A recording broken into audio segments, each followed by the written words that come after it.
जुलै महिन्यात महायुती सरकारने लाडकी बहीण योजनेला सुरुवात केली तेव्हापासूनच ही योजना प्रचंड चर्चेत आली। यासाठी सरकारकडून प्रत्येक वर्षासाठी 46,000 कोटी रुपयांची तरतूद करण्यात आली।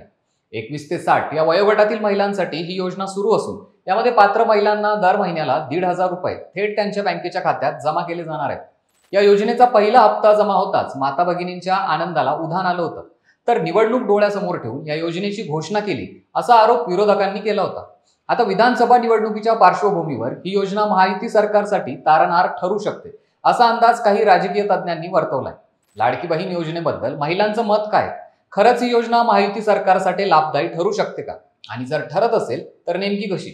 जाणून घेऊयात या व्हिडिओच्या माध्यमातून। नमस्कार, मी ऋषिकेश, आपण पाहत आहात लगाव बत्ती। महायुती सरकारने मुख्यमंत्री माझी लाडकी बहीण योजना सुरू केली। अनेक महिलांच्या खात्यावर 1,500 रुपयांचा पहिला हप्ता जमा होताच महिलांमध्ये उत्साह पाहायला मिळाला।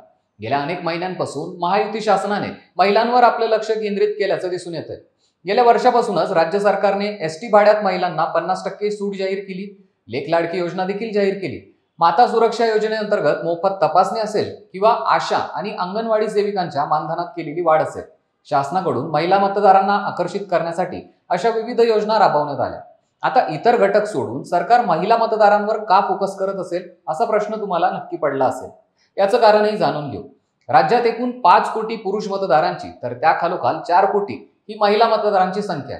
तर या विधानसभा निवडणुकीपूर्वी 7 लाख नवीन मतदारांनी नोंदणी केली असल्याची माहिती। आणि इंटरेस्टिंग भाग म्हणजे पुणे, रत्नागिरी, नंदुरबार आणि गोंदिया या 4 जिल्ह्यात महिला मतदारांची संख्या ही पुरुषांपेक्षा जास्त आहे। तर विधानसभेतल्या 288 पैकी 38 मतदारसंघात महिला मतदारांचा दबदबा हा जास्त आहे। या महिला मतदारांचं संख्याबळ लक्षात घेऊन राज्य शासनाने महिलांच्या हिताच्या वेगवेगळ्या योजना आणल्या, पण याचा फारसा परिणाम दिसून आला नाही, कारण लोकसभा निवडणुकांमध्ये महायुतीला मोठं अपयश आलं। मग शासनाकडून मुख्यमंत्री माझी लाडकी बहीण योजनेची घोषणा करण्यात आली। मध्य प्रदेशात शिवराज सिंह चौहान सरकारकडून मेरी लाडली बहन योजना सुरू केली होती। योजना मध्य प्रदेशात प्रचंड हिट ठरली। यामुळे भाजपला विधानसभा निवडणुकांमध्ये मोठा फायदा झाला होता। आतापर्यंत या योजनेचे तब्बल 22 हप्ते महिलांच्या खात्यावर जमा करण्यात आले। याच धर्तीवर राज्य सरकारनेही ही योजना महाराष्ट्रात सुरू केली। यासाठी तब्बल 46,000 कोटी रुपयांच्या निधीची तरतूदही करण्यात आली। जुलै महिन्यापासूनच महिलांच्या खात्यावर प्रत्यक्ष रक्कम जमा होण्यास सुरुवात झाली होती। एकीकडे विरोधकांकडून योजना बंद होणार असा दावा केला जात असताना आचारसंहितेपूर्वी दिवाळी बोनस म्हणून ऑक्टोबर आणि नोव्हेंबर महिन्याची रक्कमही महिलांच्या खात्यात आधीच जमा करण्यात आली। तर डिसेंबर महिन्याची रक्कमही वेळेत खात्यात जमा होईल असंही सांगण्यात आलं। महिलांना आर्थिक मदत करून त्यांना आर्थिक स्वातंत्र्य देऊन त्यांच्या सक्षमीकरणासाठी प्रयत्न करणं हा शासनाचा हेतू असल्याचं सांगितलं जातं। शासनाकडून या योजनेअंतर्गत आतापर्यंत 7,500 रुपयांची आर्थिक मदत खात्यात जमा करण्यात आली। महिला वर्गात यामुळे आनंदाचं वातावरण दिसून येतंय। निवडणुकीपुरती ही योजना आहे अशी टीका झाली। यावेळी ही योजना कुठलाही राजकीय डाव नसून महिलांच्या आर्थिक उन्नतीसाठीचा एक व्यापक प्रयत्न आहे असं स्पष्टीकरण राज्य सरकारकडून दिलं गेलंय। विरोधी पक्षांकडून या योजनेवर सातत्याने टीका केली गेली, पण राज्य शासनाकडून त्यावर वेळोवेळी स्पष्टीकरण देण्यात आलं।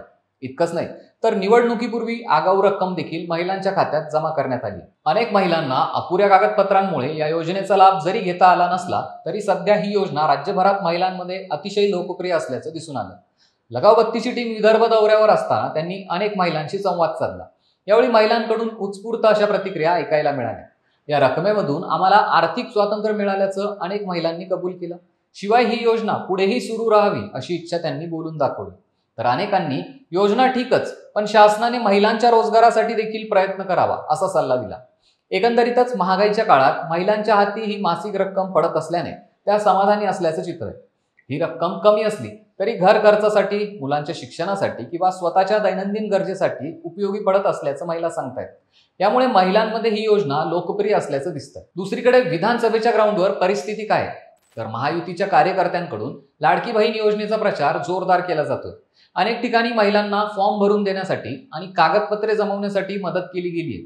तर नेते मंडळीही थाटात योजनेचं कौतुक सांगतायत। प्रचारात लाडकी बहीण योजना हा महत्त्वाचा मुद्दा आहे। दुसरीकडे महाविकास आघाडीच्या अनेक नेत्यांनी या योजनेच्या विरोधात वक्तव्य केली आहेत। जर सत्तेत आलो तर योजना बंद करू असं उद्धव ठाकरे म्हणाले होते। ही योजना चालू ठेवता येणार नाही असं विजय वडेट्टीवार देखील म्हणाले होते। तर शरद पवार गटाच्या सुप्रिया सुळे आणि रोहित पवारांसारख्या नेत्यांनीही लाडकी बहीण योजनेविरोधात अनेक विधानं केली आहेत। या टीकेला महायुतीकडून वारंवार प्रत्युत्तरं दिली गेली। यामुळे लोकांमध्ये मवियाबद्दल नकारात्मक संदेश गेलाय।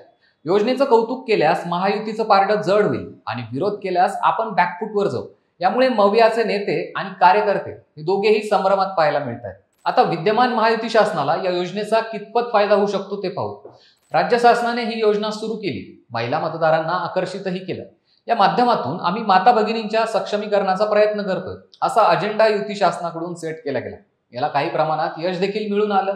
याच दरम्यान विरोधी पक्षाकडून योजना बंद करणार असा किंवा योजना निवडणुकीपुरती दिखावा आहे असा आरोप केला जातोय.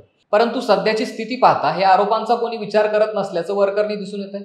कारण महिलांच्या खात्यावर आतापर्यंत सगळी रक्कम वेळोवेळी जमा केली गेली आणि सत्तेत आल्यास योजना सुरू राहील. इतकंच नाही तर रक्कम हळूहळू 3,000 पर्यंत वाढवली जाईल असंही आश्वासन दिलं गेलंय.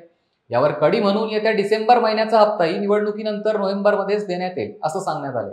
त्यामुळे सध्या तरी युती सरकारचं पारडं या निवडणुकीत वरचढ झाल्याचं दिसतंय. नुकत्याच झालेल्या सी वोटरच्या सर्व्हेनुसार एकनाथ शिंदे हे सर्वाधिक लोकप्रिय मुख्यमंत्री ठरल्याचं सांगितलं जात आहे. तर लाडकी बहीण योजना ही गेम चेंजर ठरू शकते असंही यात सांगण्यात आलंय.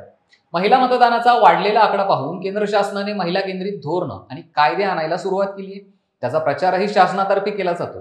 केंद्र शासनाकडून तर विधानसभेत आणि लोकसभेत महिलांना 33% आरक्षण देण्याचा निर्णयही घेण्यात आला. यामुळे लाडक्या बहिणी आपला जादू दाखवतील की नाही हे येत्या 23 तारखेलाच कळेल.